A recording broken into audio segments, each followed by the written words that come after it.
हाय मैत्रिणींनो, चिरा खवयामध्ये तुमचं मनापासून स्वागत आहे.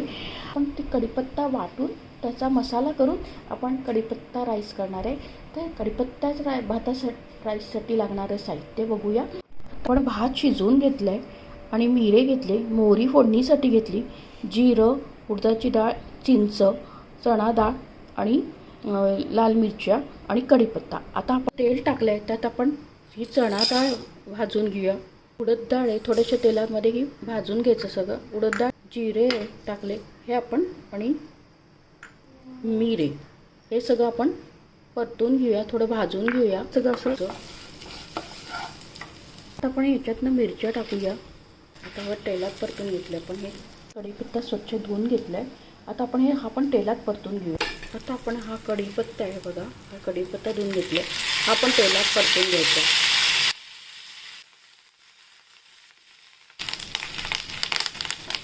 तो कढीपत्ता तळल्या झाला गेला पाहिजे, म्हणजे असं त्याचा कच्चेपणा झाला पाहिजे. त्याच्या भांड्यामध्ये टाकून सगळं वाटून घेऊया हे करू. आणि ह्याच्या मिक्सरमध्ये आपण हे थंड झाल्यावर वाटून घेऊया. मग आपण हे सगळं मिक्सरमध्ये कढीपत्ता, चण्याची डाळ, उडदाची डाळ, लाल मिरची, चिंच आणि जिरं हे आपण सगळं वाटून घेतलं आणि थोडे मिरे हे सगळं मिक्सरमध्ये तेलात परतून घेतलं आणि मग वाटून घेतलं. आता आपण फोडणी तयार करूया. आता बघा, ह्याच्यात आपण मोहरी टाकूया.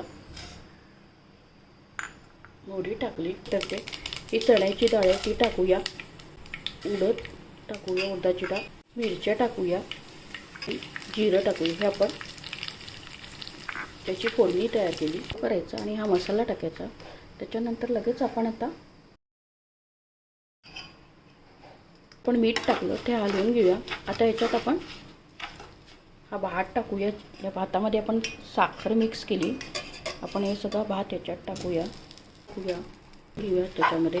म्हणजे असं आपण त्याला सगळा मसाला त्याच्यातला आणि त्याच्यावर आपण 2 मिनटं झाकण ठेवूया.